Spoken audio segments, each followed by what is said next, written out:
And you'll look right at Lois too, you don't have to worry about the camera or anything Okay. else. Okay, anytime you're ready, Lois.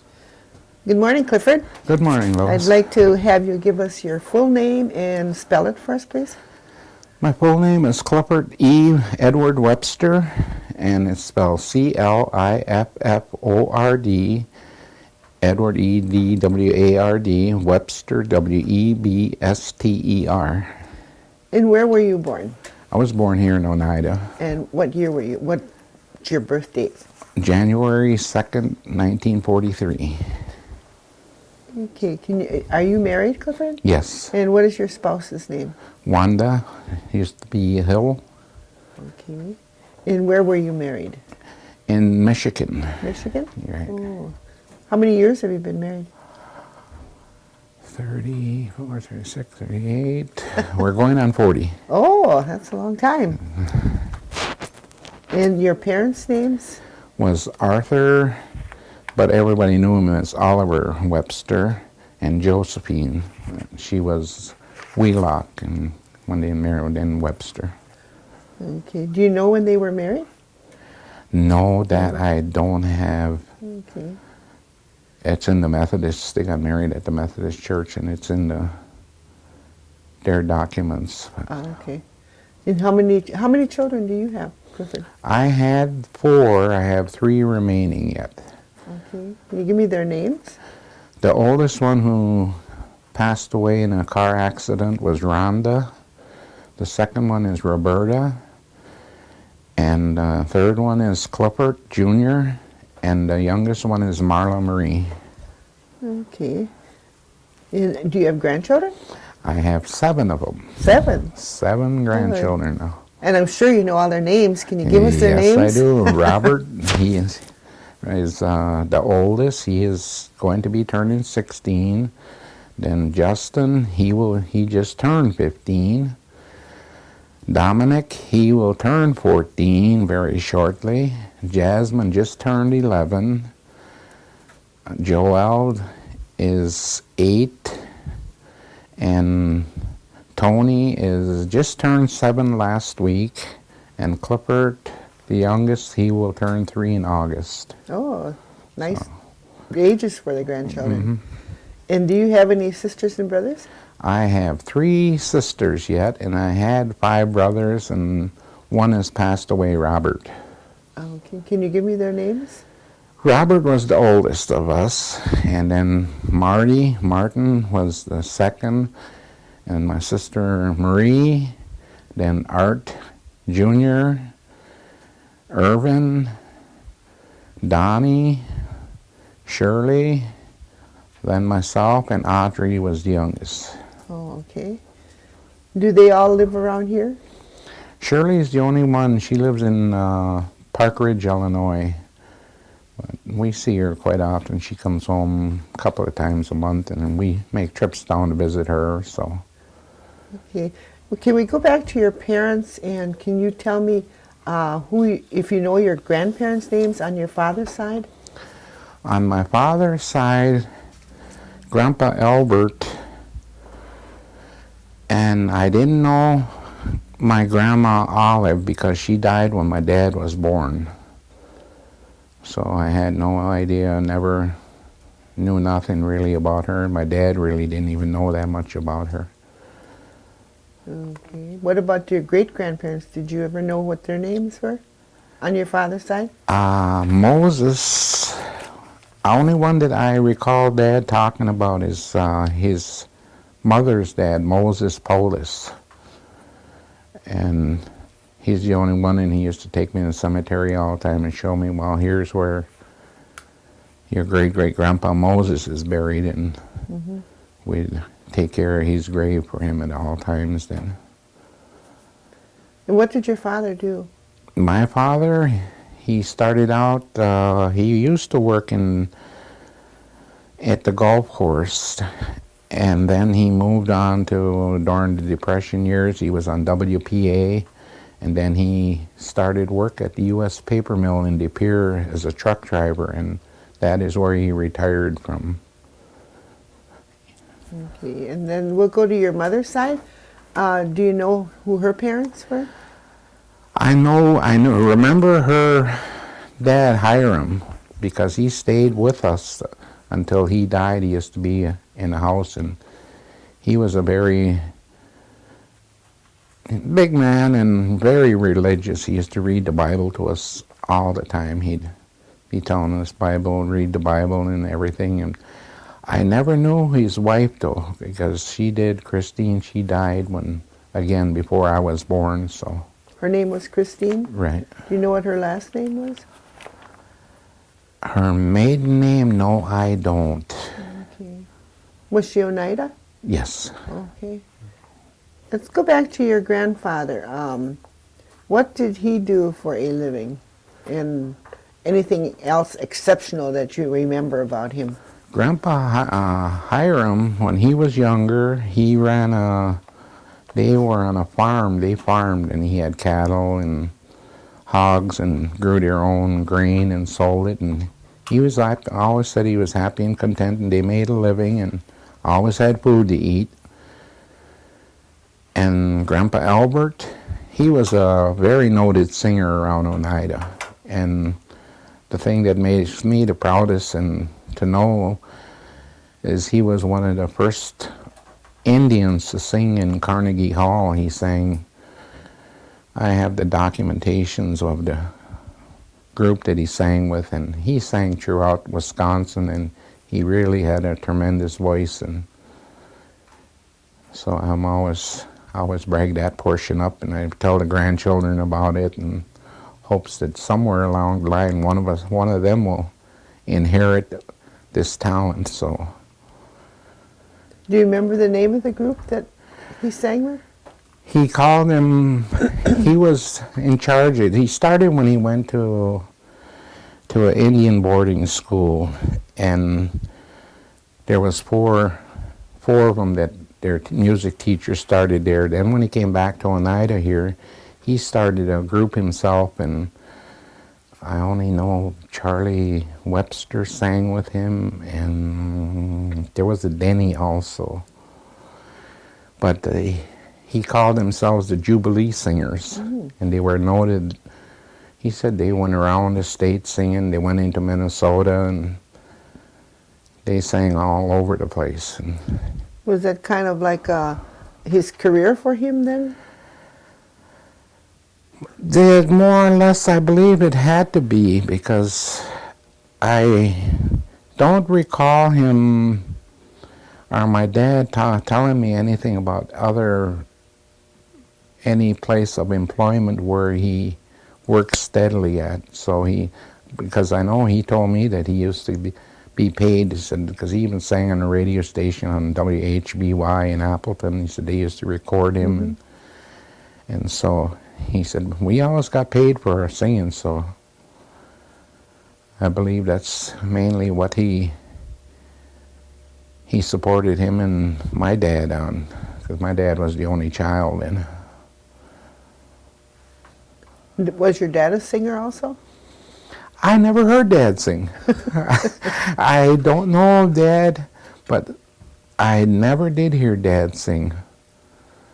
So, but I heard Grandpa, and Grandpa sang in church, and he sang. I have some tapes of him singing. So. Did your mother ever work outside the home? As we got older, she went to work in the Seymour Canning Company for a while, but her main job was staying at home. She just brought us up and seen that the gardens were planted, and we grew up on 4 acres of land, and I think we planted about 3 acres or more of it was planted in beans, carrots, corn, potatoes, and cucumbers. So that was our staple of what we grew up on. We grew our own food then. Did your mother do a lot of canning? And yes, she did. That she always did, and that used to always bother us. She'd do the canning, and We didn't have basements back in those days in them homes, but we had cellars, just like root cellars. They dug in the ground with stones, and we had shelves in there that Dad built, and she would fill them shelves up with all the canned goods, but we could not touch them till the first snowfall came. So we'd sit there and go, come on, snow. Did she do a lot of baking too? Yes, she did. That was the one thing she would bake, and all our bread and cakes and everything she did the baking, and she used to make what we used to really like too, and I don't even know if anybody makes it. I haven't seen it around, and I often wish that I would have paid more attention when I was younger to her. But she used to make a big pan full of sweet biscuits, we called them, and them things, she'd make that and be a big pan full. We'd come home from school, and within 2 days the whole big pan would be gone. But that was something that we always looked forward to. Where was your home at? Now it used to be County E, it was called. Now it's Freedom Road, and right across the road from the Oneida Methodist Cemetery. There's 4 acres of land there, and that's where I was born, and that's where we grew up. And the homestead is still there. And Brother Marty and Irvin and Audrey still reside there yet. Mm-hmm. In the church affiliation that you had? Oneida Methodist. We've been with the Oneida Methodist Church all our lives. Okay. And how long has your father been gone? Dad passed away when he was 86, so it must be about maybe 9 years now. It just has to be around 9 years that he has passed away. So. Do you remember when your mother passed away? Yes, I do. She died when she was 65. And that is one of the hardest things. So I see so many people today saying, oh, Mom does this and Mom does that. And you ought to be happy you got someone you can call Mom yet. Yeah, that's true. Yeah. And what kind of education did your father have? Mom and Dad both only went as far as the 6th grade. So they never went to government school? No, neither one of them did. You mentioned that your grandfather Albert went away to school. Where did he go? I believe it was Hampton. That he went to, because he was telling about how the Indians were there and the colored people. There was 900 colored people there and 180 Indians, he said, and that's where he learned his singing from then in college when he went to school there. When he went to school at Hampton? Right. Okay. Do you remember in your growing up years any holidays that you celebrated? The ones that come back is the Christmas. It's in the old houses, and then there was no gas furnaces. We had the wood, and on Christmas morning we'd be upstairs waiting to sleep and getting up, and we had a register in the floor like that, and we'd wake up and want to get up, and Dad would, no, you can't get up until I get the house warm, because it'd be cold from the night, and we'd just be looking through the register. Can we come down now, Dad? Can we come down now? And so those always stood out as a big part for us, as all the Christmas celebrations. Did you have a Christmas tree? Yes, we always had a Christmas tree. What about New Year's? Did you do anything on New Year's? We used to go hoyaning. Oh, that was a big thing. When, as kids, we would go out and we'd walk all the way from where we lived by the Methodist Church almost to Oneida here and around the area. And everybody, at that time, we didn't even, I don't think existed a Indian and white, because I never knew prejudice or anything until I got in high school. the families around here, they celebrated Hoyan right with us. We'd go up to Robinson's, Lambie's, or Hint's, and you'd walk up to their house and they'd give you something too. So it was just one big community thing, and I see it's coming back a little again, but not the way it was when we were all younger. What did you call it? Hoyan? Hoyan? Oh. And everybody did that then? Right. Any other holidays that you remember, like maybe 4th of July or Memorial Day or anything like that? Memorial Day, I guess, stuck out a little bit because being by the cemetery, living across the road from the cemetery, we'd get to see a lot of the people. And as they'd come to the cemetery and fix the graves up, sometimes some of the people would stop over and talk to Mom and Dad, so it worked. Did we see them? So I guess really them are the only days, and then later on it kind of stuck out the 4th of July. I guess the first time we seen fireworks was at Bay Beach, and Dad took us and Mom took us down there, and we got to watch our first fireworks then. But other than that, them are the... And Thanksgiving, well, that was another celebration that we always had, and I always tell my grandchildren about that. I said, we should have Thanksgiving like we had when we were kids. I said, we always had chickens growing in. My dad would go out and butcher the chickens the night before and put them on the chopping block, cut their head off, and let them go on the ground, and there you'd have a chicken with a bloody stump coming in. You didn't know where they were going, and like kids, we're out there, and all of a sudden it would come running at you, and you're running away, trying to get away from it. But it was really enjoyable.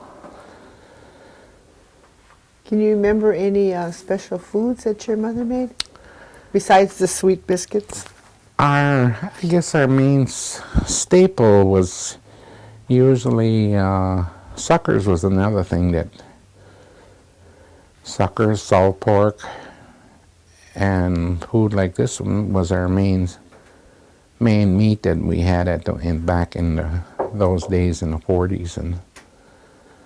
But did she make any of the traditional foods? My mother... I'll get people mad at me now because we grew up, and to me, somebody had told me this is derogatory toward the Oneida women, but when we grew up, my mother used to make bread, and everybody knew it as squaw bread then. And now I guess the word is not supposed to be used no more, so, but that's what we grew up in. And she would make that, and that was just, and her fry bread. Now you have to wait till somebody has something going on at the parish hall across the road or something to get your fry bread, but that, we used to get that maybe once or twice a week. But it was... Did you ever make corn soup? Corn soup, we generally got that from Lydia Cornelius. She would come around and she would sell cornbread and corn soup all the time. She always come over to our house because she knew Mom and Dad would always buy some from her.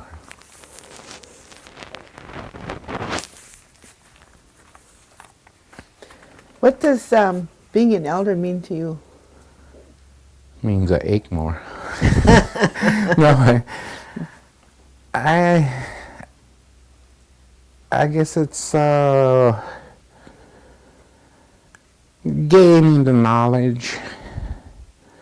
You gain so much knowledge as you grow, as you probably are aware, and you see it today in today's teens and everything, and we were the same way. When we were teens, we thought we knew it all and everything, and we thought Mom and Dad didn't really know what they were talking about at that until we reached that 30 age limit and above, and then you start realizing, geez, Mom and Dad really knew what they were talking about. And you see it going on yet today in the families that as teens we all knew, we knew everything, but we come to find out that with age and getting older that things change greatly, and we hope to pass it on to our grandchildren. But it was hard to adjust at first to be called an elder, and they're calling me an elder, and I didn't feel it. Are you still working, Clifford? Yes, I am the transit director for Oneida. I run the Oneida Transit Program. Have you always worked for the Oneida tribe? For the last 23 years I have. I worked as the transit director now since 1999. Prior to that, I was the parks director. And before that, in 1982, I believe it was, or 1981, I started a recreation program up as the director, and we were at Site 2 in that little white CC building. That was our first recreation center around here, and we started the programs. Arlene Bain and Marilyn King and myself. There was nothing in Oneida for recreation, and we started the entire recreation program ourselves. Everything that's going today is because of these two girls and myself working and getting it started. Did you work somewhere else before you came to work for the tribe? Yes, and then I thought I was going to make a big career adjustment in the late 70s. I went and I took courses and I passed the state exam for insurance, selling insurance, but I'm not an aggressive person, which you really need to be to sell insurance. I had a good clientele around here, but it was not my nature to go out and really force it. And prior to that, I would have worked, when I got out of the Army, in 1964, I started working right away at the U.S. paper mill, and I put in, I believe it was 13 years down there. Did your parents ever tell you any legends or Indian stories that you remember? Aunt Mary used to tell us, but hers were a lot of scary stories. But she used to, and we used to just look forward to Aunt Mary coming over to the house. But she'd always tell us different things. And as again, we wish we could turn the clock back and inquire about some of these things. After the people are gone and passed away, and why didn't I think of asking them this, and why didn't I ask them that? And again, it's that big if. And who was Aunt Mary? She was my mother's sister. Okay. Was she her only sister? No, I had Aunt Lily also. Lily Cornelius, she was married to Anderson Cornelius. And they were the only two aunts that I know, and I only knew really one uncle, Uncle Foster, and most of them had died again before I was even born. So I didn't get a chance to meet any of my uncles other than Uncle Foster. Did you know what clan you belonged to? I believe in researching that we belong to the Turtle Clan, if it goes back to your mother's. So that's what I've always claimed to be, is from the Turtle Clan. Okay. How do you think about the word sovereignty? Does it mean anything to you? It's used a lot, but I don't see us being sovereignty or nothing. I mean, to me, it's just like it's a word that is thrown around literally, and not much meaning's put into it or behind it. There's no support for it or really any push for it. It's used when it's convenient for someone. Then we hear the sovereignty come in, and that's the way I feel about it anyway, and I think about it. Did any of your family relatives come from New York? My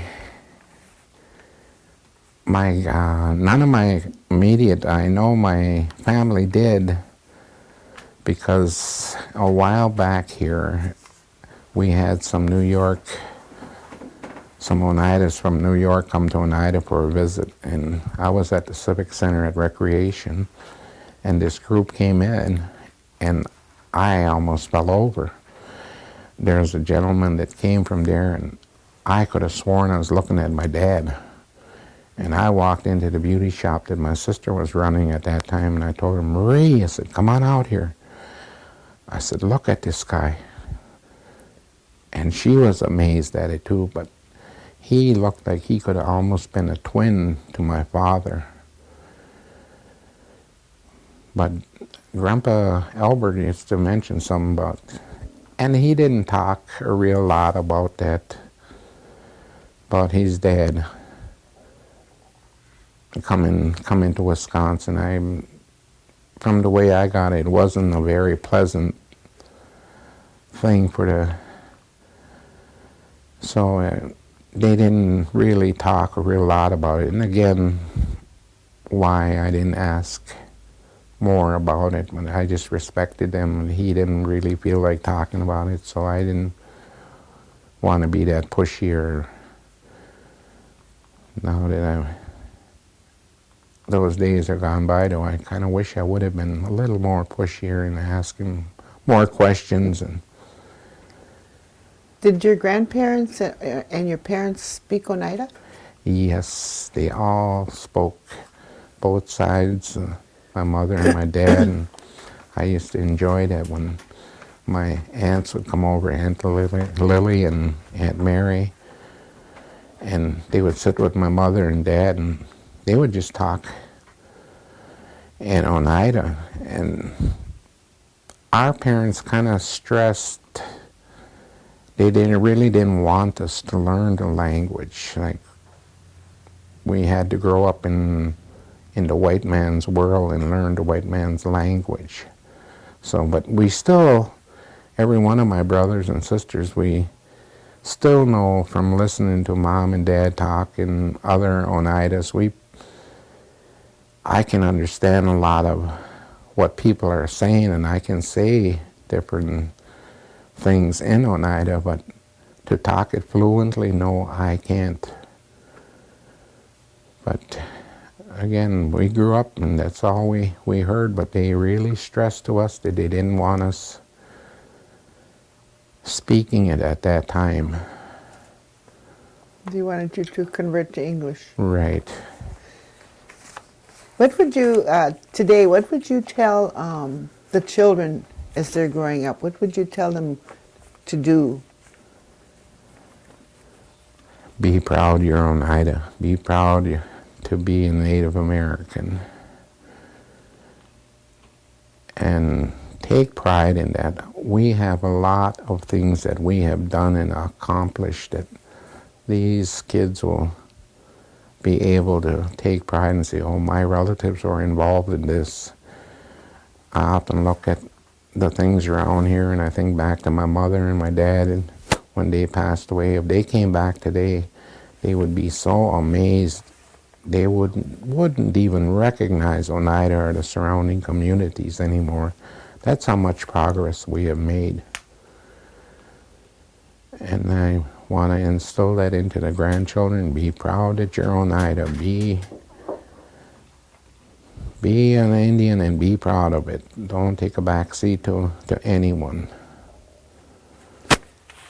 And one other question, Clifford. Do you think that the Oneida tribe does enough for their elders? We do a lot, but there's always more that can be accomplished. And I attended one of the meetings yesterday and had to deal with transportation. And it showed me that I went back to work last night, and I do have some of my staff working on it presently this morning, of providing more information of services we do offer to the elders, because I found out that maybe it was a lack of communications from our department, that everyone was not aware of what we do. But I think overall, our entire tribe, there is always extra things that we can do for our elders, and we should do. I had a little thing at work. I put nameplates up in our parking lot. All our elders, anybody that's over 55 has their own parking spot. And one of the other drivers come in, well, this guy just started here, why does he have his own nameplate? I said, that is respect. I said, we should show enough respect for our elders to give them that. I said, when they retire, they can take the nameplate with them. They'll have a memento. I said, when you turn 55, yes, you too will have your name up there.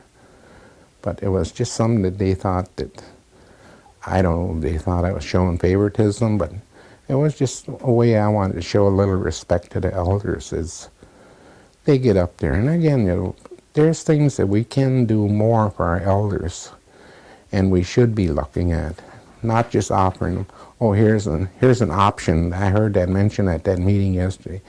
Oh, our BC is going to provide these options for you. Well, why shouldn't someone from the BC come to these meetings and meet with the elders, say, okay, we have this here, we're going to offer you an option, not just hand it to them. And some may understand it, others may not. So, again, it's just more communications, I believe, is really needed. And everything around, every one of us would look at our own programs and departments and think of our elders. What more can we do for them?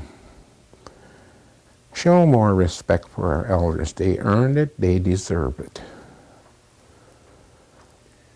Is there anything else that you'd like to add today? Oh, not that I can think of. Oh, I'd like to mention about my house that we grew up in. Okay. That was a former schoolhouse. And I was kind of sad to see it. They tore it down when they built, when they put a new home on there. But it was a schoolhouse at one time, and it was in where the Methodist Cemetery is now. It sat in there. And that is where a lot of people from Oneida went. Well, you had 16, 17-year-old kids going, and they were still in 6th grade. But I just wish that something could have been done to preserve some of these older buildings. I see cultural heritage is preserved in some of the log cabins.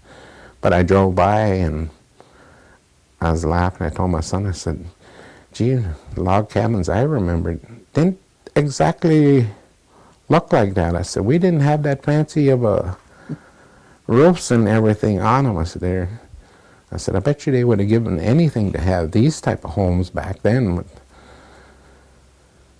And so, but it's nice that they're preserving them. And I just wish they'd check more and preserve more of these buildings. Like at CC, we got the CC Camp White building there. I wish somebody would do something. There's so many activities you can remember. I remember your mother even starting a 4-H club over there.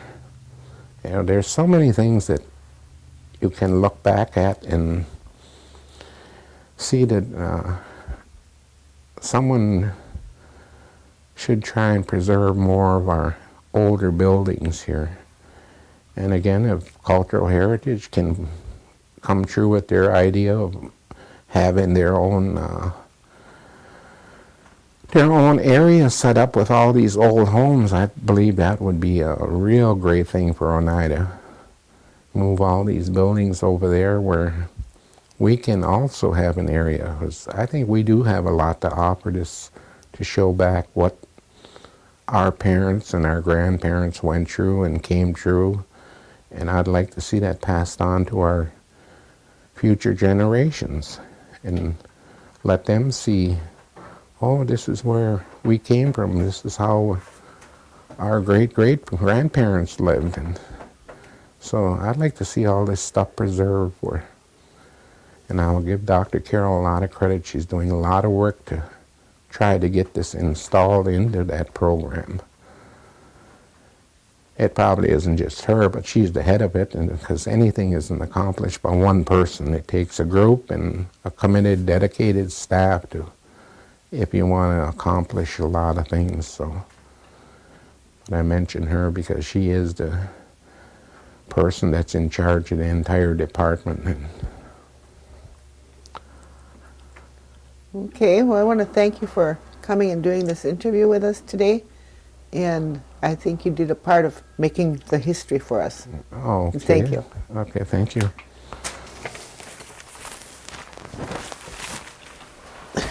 Did you get everything, Bob?